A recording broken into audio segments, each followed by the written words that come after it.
Bonjour Clément Viktorovitch. Bonjour. Avec vous, nous lisons chaque dimanche entre les lignes de l'actualité. Et cette semaine, vous revenez sur la question de l'immigration et de son impact sur l'économie. Elle s'est frayée un chemin inattendu ces derniers jours puisqu'elle a été relancée par le secrétaire national du Parti communiste, Fabien Roussel.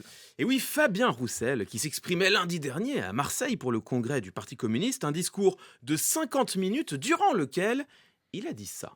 Franchement, regardez ce qu'ils ont fait de notre pays. Ils ont mis la France sur le bon coin. Ils ont signé des traités de libre-échange à tour de bras. Ils ont transformé nos frontières en passoires et ouvert la France aux quatre vents, aux marchands et à la finance. Les frontières sont des passoires, une sortie qui lui a valu les critiques immédiates d'une partie de la NUPES. Sandrine Rousseau notamment a réagi sur Twitter, je la cite: « Nos frontières ne sont pas des passoires, mais surtout, les humains qui tentent de les traverser risquent leur vie chaque jour. » Réponse de l'intéressé: « S'opposer aux délocalisations de notre industrie et à l'évasion fiscale devrait être un pilier de la gauche. » La polémique, d'après Fabien Roussel, serait nulle et non avenue. Ce qu'il voudrait contrôler, ce serait la circulation des biens et des capitaux, et pas du tout l'immigration. Donc c'est juste l'histoire d'un quiproquo? Alors c'est ce qu'il plaide, oui, et en apparence, c'est aussi ce qu'il dit. Quand on reprend le passage concerné dans le discours de Marseille, il y est effectivement question de souveraineté économique. Sauf qu'entre ce que l'on dit et ce que l'on fait comprendre, il y a parfois un écart. C'est ce que l'on appelle en rhétorique la dimension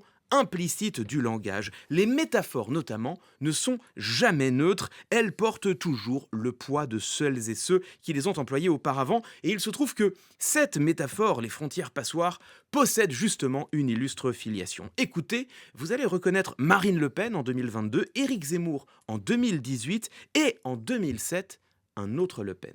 Je vous disais tout à l'heure que nos frontières étaient des passoires. Il semblerait que les trous de cette passoire soient en train, non pas de se rétrécir, contrairement aux allégations d'Emmanuel Macron, mais de s'élargir. Quand on est 1% de la population mondiale et que nos frontières sont des passoires... Ils ont détruit les protections légitimes des travailleurs français et d'abord les frontières devenues de véritables passoires.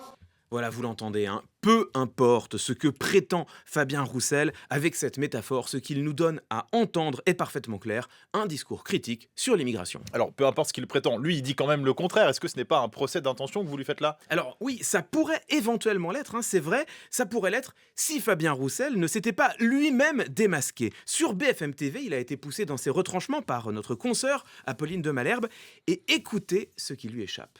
Est-ce que vous voulez dire qu'il aurait fallu davantage contrôler l'arrivée, y compris des travailleurs, des migrants, de ceux qui arrivent pour travailler en France? Est-ce qu'il faut être plus ferme? Est-ce que c'est aussi ça que vous voulez dire? Oui, plus ferme, oui. Et ben voilà, enfin c'est dit, oui, Fabien Roussel demande bien davantage de fermeté sur l'immigration. L'image de la passoire n'était donc pas si anodine, et en fait, elle n'était pas non plus si surprenante. Le secrétaire national du Parti communiste ne fait en réalité que renouer avec le discours d'un illustre prédécesseur, Georges Marchais. Écoutez ce dernier, en janvier 1981, il était alors d'une clarté diaphane.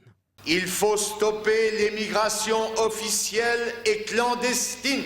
Il est inadmissible de laisser entrer de nouveaux travailleurs immigrés en France, alors que notre pays compte près de 2 millions de chômeurs français et immigrés. Lutter contre les travailleurs immigrés qui alimenteraient le chômage et tireraient vers le bas les salaires, c'était une position assumée en son temps par le Parti communiste, et c'est celle à laquelle nous ramène aujourd'hui Fabien Roussel. Mais puisque ce débat est rouvert et relancé, qu'en est-il sur le fond? Est-ce que cette question est vraiment fondée? Bah oui, hein, c'est l'occasion d'y revenir, Jules. Est-ce que l'immigration nuit à l'économie? Figurez-vous que ce sujet a été très bien étudié aujourd'hui, à la fois par l'économie et par la science politique. Hélène Thiollet et Florian Oswald notamment ont rédigé pour Sciences Po une synthèse de ces recherches, et leurs conclusions sont sans appel. Les données collectées dans les pays de l'OCDE montrent que l'immigration n'a globalement pas d'impact sur l'emploi des habitants, et que l'effet général sur les salaires est soit neutre, soit même légèrement positif. Alors, bien sûr, ce sont des moyennes. Quand on zoome, on se rend compte que oui, sur le court terme, et pour certaines catégories d'emploi, notamment les moins qualifiés, il peut y avoir des effets négatifs. Mais ils ne sont pas systématiques, pas pérennes, ils sont compensés à l'échelle globale, et surtout, ils restent d'une ampleur limitée. Rien qui ne justifie donc de fustiger globalement l'immigration. Quand c'était Georges Marchais qui le disait, ces recherches n'existaient pas, il pouvait encore plaider l'ignorance. Mais aujourd'hui, Quand Fabien Roussel va chasser sur ce terrain, lui le fait en pleine conscience. Entre les lignes, le regard de Clément Viktorovitch tous les dimanches sur France Info.